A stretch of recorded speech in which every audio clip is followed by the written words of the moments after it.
Zakweli, l'entretien de la matinale.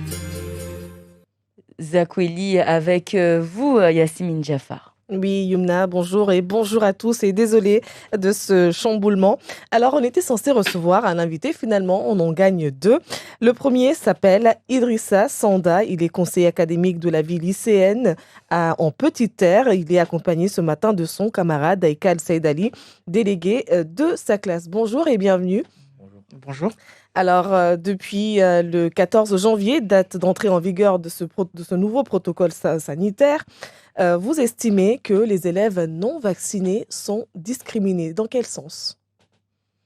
Idrissa Sanda, on va commencer par vous. Euh, Tout d'abord, dans un sens où les élèves qui sont isolés chez eux, à l'heure actuelle, ils n'ont pas de suivi pédagogique, ce qui installe une inégalité de chance entre les élèves vaccinés et non vaccinés, notamment du fait que ces élèves-là prennent du retard et quand ils arrivent au lycée ou en cours, on est en train de nous surcharger de travail, c'est-à-dire que ils sont en retard. Il faut que le lycée prenne compte que ces élèves-là, ils sont en retard.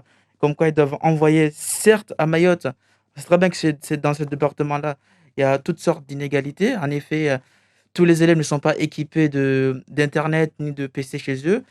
Mais qu'on n'utilise pas ces inégalités-là pour encore empêcher certains d'apprendre. Puisque c'est ce qui est en train d'arriver. Nous, ce qu'on on demande juste que pour les élèves qui sont isolés, des suivis pédagogiques concrets pour qu'ils n'arrivent pas à un retard. Voilà. D'ailleurs, je rappelle que c'est une obligation de Mhm. cette continuité pédagogique. Après, selon le code de l'éducation nationale, c'est une obligation d'enseigner ou parce que selon la Déclaration des droits de l'homme et le code d'éducation nationale, chaque élève a droit à l'éducation, que ce soit vacciné ou pas. Il a droit aux continuités pédagogiques. Et c'est depuis 2020 que le coronavirus a fait son apparition chez nous. Comment ça se passait déjà à l'époque lorsqu'un élève devait s'isoler et rester à la maison? Est-ce il y a toujours eu cette continuité pédagogique ou c'est juste maintenant finalement que ça a été, le lien avec l'école a été rompu? Ben, moi, j'ai remarqué que quand j'étais en seconde, quand ça avait commencé le Covid, mon petit frère qui était en collège, il y avait des petits camions de bibliothèque qui distribuaient des cours photocopiés aux élèves pour les aider à poursuivre ou à continuer entre parenthèses, les cours chez eux sans suivi des profs, mais il y avait quand même des cours qui étaient présents. Or qu'à l'heure actuelle, il n'y a pas ces cours-là, il n'y a rien. Donc, vous êtes, je me tourne vers vous, Aïkal Saïdali, vous êtes encore aussi élève de terminale au lycée de Petite Terre. Est-ce que ce sont vos camarades qui sont inquiets peut-être parce que dans quelques mois, bientôt, dans quelques semaines, il y aura les épreuves du baccalauréat? Ben, déjà, c'est nous, déjà, genre, c'est un premier ressenti personnel. Puis on a concerté certains de nos camarades et il y en a certains qui sont d'accord avec cela, mais pas tous. Du coup, on peut dire que, vas-y, au niveau du lycée, ça, en fait, Idrissa a dit que tous les professeurs ne font pas de suivi pédagogique. Mais sauf que, autre part, quelque part, c'est faux. Enfin, ça dépend des professeurs. Certes, tous les professeurs ne le font pas, mais il faut pas généraliser tous les professeurs, quoi. Parce que moi, j'en connais certains, par exemple, ma professeure de physique-chimie, elle n'était pas là cette semaine, mais toutefois, elle nous envoyait les cours. Mais dans ce que Idrissa il a dit, il y a des vérités, mais pas que. Et juste pour dire que monsieur le recteur Gilles Albou nous envoie un message et il nous dit que le fait de devoir s'isoler quand on n'est qu'à contact ou à risque et non vacciné n'est pas propre aux établissements scolaires. C'est ce qu'on doit faire dans tous les cas, et que ce soit dans les établissements scolaires comme dans les entreprises. Mais on est d'accord, ce n'est pas ça que vous dénoncez. Vous voulez plutôt vous demander à ce qu'il y ait une continuité pédagogique. C'est bien cela. Effectivement, c'est bien cela. Et vous avez dit, il y a eu pas mal, il y a eu des absents parmi les enseignants depuis la rentrée scolaire. Est-ce qu'on vous a expliqué pourquoi? Quelles sont les raisons pour lesquelles les professeurs ne sont pas venus? Pour cela, ben, on n'a pas eu de motif. On sait juste que ils étaient absents, mais à part cela, ben, on ne donne pas de raison. Et vous vous êtes rapproché du rectorat pour parler de cette situation de blocage par rapport à la continuité pédagogique? Oui, on s'est approché du recteur, on a déjà parlé de ça. C'est-à-dire, ce vendredi-là, on a été en réunion avec le recteur. Et ce mercredi, on a aussi une deuxième réunion avec le recteur pour en parler, avec l'appui des présidents des parents d'élèves, pour essayer de trouver des réponses concrètes aux élèves isolés pour empêcher cette inégalité-là, pour que tous les élèves soient égaux. Et donc, vous avez trouvé un terrain d'entente parce que normalement, ce matin, vous deviez manifester au lycée de Petite-Terre, mais tout a été annulé. Est-ce que cela signifie qu'une solution a été trouvée ou pour assurer la continuité pédagogique des élèves? Non, parce que il n'y a pas eu de réponse concrète, parce que là, on anticipe. Notre premier but, c'est pas déjà la manifestation, mais déjà l'entente. C'est-à-dire que d'où le fait qu'on a fait appel aux représentants des parents d'élèves afin de pouvoir aller parler au nom de tout un lycée, hein, pour avoir des solutions face à cela. Mais pas que la voix d'une seule personne, ce que Idrissa elle avait fait. C'est-à-dire que lui, il est allé en tant qu'une seule personne, aller voir le recteur. Or qu'on doit aller en tant qu'un nous et non pas un jeu. Du Oui, coup, mais de toute façon, on a toujours besoin d'un leader et c'est d'ailleurs une bonne initiative il est tout à fait dans son rôle, on l'estime en tout cas, parce qu'il est conseiller académique de la vie lycéenne. D'ailleurs, est-ce que vous êtes vaccinés tous les deux? oui. Vous êtes vaccinés? Moi, je suis vacciné, mais comme c'était dit par le ministère, le Premier ministre, c'est que la troisième dose pour les enfants de 12 à 17 ans, ce sera le 24 janvier. Moi, je refuse de faire la troisième dose. Comme ça, je serai dans une même point d'égalité avec les élèves non vaccinés. Donc, c'est une forme de soutien. Ouais, c'est une forme de soutien et de ras-le-bol. Voilà, tout à fait. Et est-ce que vous pensez comment ça va se terminer tout ça? On espère avoir des réponses concrètes du recteur et qu'on va trouver une solution face à cela et qu'on n'ait pas recours à la grève. Sinon, on a proposé peut-être une grève, mais de 1 heure, parce que nous, ce qu'on veut, c'est pas de fermer les écoles, bien au contraire, c'est avoir une solution. Parce qu'on est en train de se plaindre qu'on n'a pas de suivi pédagogique. Mais si là, on ferme l'école, on se pénalise encore plus, d'autant plus que les épreuves de spécialité sont d'ici 2 mois. Et vos parents dans tout ça, il y a une association des parents d'élèves quand même du lycée, de la Petite Terre. Comment réagit cette association? On avait eu un réunion avec eux ce samedi-là.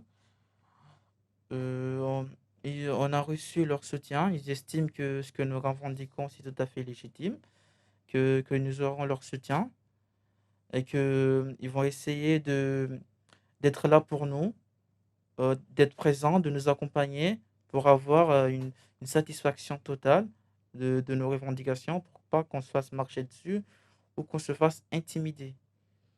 Intimidé dans quel sens?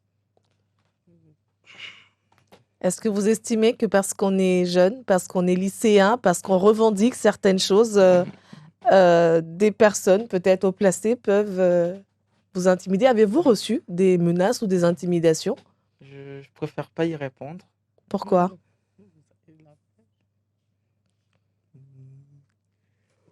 Pourquoi vous ne voulez pas répondre? Parce que c'est un oui alors? Non? Pour ma part, non.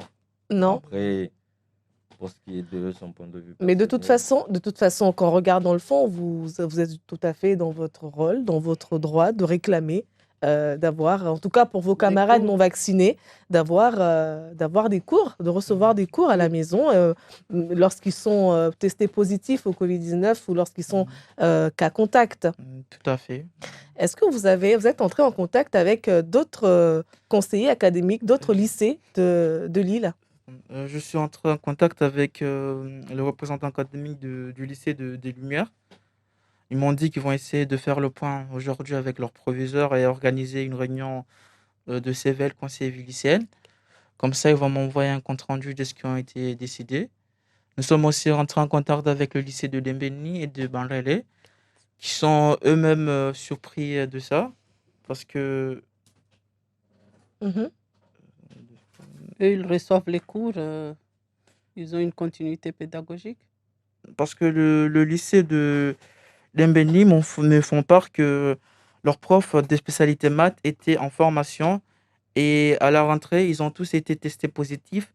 Et jusqu'à maintenant, certains de leurs camarades n'ont pas cours de spé maths parce que leurs profs ne sont pas présents, ils ont tous été testés positifs. Et du coup, à l'arrivée de leurs profs, Ils ont peur qu'on leur surcharge de travail. Et notamment au lycée de Bamana, ils se plaignent d'une violence à l'intérieur de leur établissement. Notamment ce jeudi-là, il y a un élève qui s'est fait poignarder à l'intérieur de l'établissement. Leur représentant m'a fait part que pour eux, ils estiment qu'ils doivent vivre avec ça dans leur Qui dit lycée. qu'ils doivent vivre avec la violence? Ils m'ont fait part que ça, c'était leur point de vue. Les Que Des, lycéens. des lycéens? le représentant Le du lycée, proviseur. non, le représentant du conseil académique de la vie lycéenne, du lycée de Bamana, C'est un lycéen. qui m'a fait part que pour eux, ils estiment qu'ils doivent vivre avec ce sentiment d'insécurité, qui se font poignarder à l'intérieur de l'établissement et qu'il n'y a pas vraiment eu d'action concrète. Et concernant le lycée de Lumière, ils m'ont dit qu'ils sont contre ça, parce qu'il y a une différence entre vaccinés et non vaccinés, qu'ils vont essayer de voir plus clair. Ils sont contre quoi exactement? Certains sont contre le protocole, d'autres ils sont contre le fait que les élèves qui sont isolés, ils n'ont pas de suivi pédagogique. Du coup, ce que nous essayons de faire, c'est de trouver des revendications, c'est-à-dire essayer de mettre en place un cahier de doléances collectif Mhm. pour qu'on puisse avoir des réponses collectives qui ne soient pas que du lycée de Petite Terre, qui soient en général pour tous les lycées. Je voudrais juste demander, dans votre lycée, comment ça se passe concrètement au niveau des cours? Parce que je connais certains professeurs Mm. qui disent qu'ils préfèrent faire juste des révisions en attendant que la classe soit au complet. Donc, ils ont pris de ne pas faire la continuité pédagogique parce qu'il y a des élèves qui n'ont pas le moyen de suivre. Et chez vous, ça se passe comment? Est-ce que les professeurs continuent leur cours normalement comme Alors, si de rien n'était ou comment ça se passe? en terminale, on a eu la chance d'avoir cours tous les jours, mais peut-être que c'était pour les premières et les secondes qui avaient cours un jour sur deux. Mais pour ça, je ne pourrais pas répondre parce que je ne suis pas sûr à 100%, parce que je ne suis pas en première ni en seconde. Du coup, Mais, mais, Non, mais euh, vous avez cours, vous continuez le programme ou vous en, faites des révisions? en terminale, concrètement, on continue notre programme, on continue nos chapitres, surtout dans les spécialités, parce que on a 7 chapitres à voir. Du coup, on essaie de les terminer le plus vite possible pour être prêt d'ici mars pour passer les épreuves des spécialités. donc pendant ce temps, ceux qui sont restés à la maison n'auront pas finalement le même Oui, niveau que vous. c'est ça. Et à peu près dans votre classe, il y a combien qui sont à la maison sur combien? Euh, dans Vous ma êtes classe, combien et combien sont isolés? Juste pour avoir un exemple comme Aïkal ça. Saïd Non, Ali. non, mais tout dépend de la classe. C'est-à-dire que Je s'il y a sais. 3 cas contacts dans la classe, toute la classe, La classe elle est est fermée? renvoyée à la maison. Mais à part ça, ben, s'il n'y a aucun contact ou il y a un contact, c'est seulement la personne en question qui est isolée. Mais à part cela, ben, euh, on je est, voulais, on est là. je voulais aussi rajouter sur le fait que les élèves sont renvoyés à la maison. En fait, ce qui se passe, c'est que ce n'est pas tous les élèves qui sont renvoyés à la maison. Les élèves vaccinés, on leur demande de faire un test le jour J. À l'issue de leur test, s'ils sont négatifs, on leur demande de venir au lycée. C'est-à-dire qu'ils vont continuer les cours. Le jour 2 doivent se tester. Et le jour 4 doivent se tester. Et leurs parents doivent certifier comme quoi ils étaient négatifs sur les 2 tests. Et les élèves qui sont non vaccinés, ils sont isolés chez eux pendant 7 jours. Et le problème, c'est que dans ces 7 jours-là, il n'y a rien en retour. Mhm. Il n'y a quasiment rien. Certes, comme il a dit, il y a certains profs qui envoient, c'est vrai, mais on arrête de se voir la face. C'est près de 90% des profs qui n'envoient rien. Bon, d'accord. Merci beaucoup, Idrissa. Idrissa Sanda, élève de terminale, âgé de 17 ans au lycée de Petite Terre, qui était accompagné ce matin de son camarade Aïkal Saïd Ali, délégué de sa classe, exact, et aussi au lycée de Petite Terre. Merci d'avoir été les invités du Zakwedi.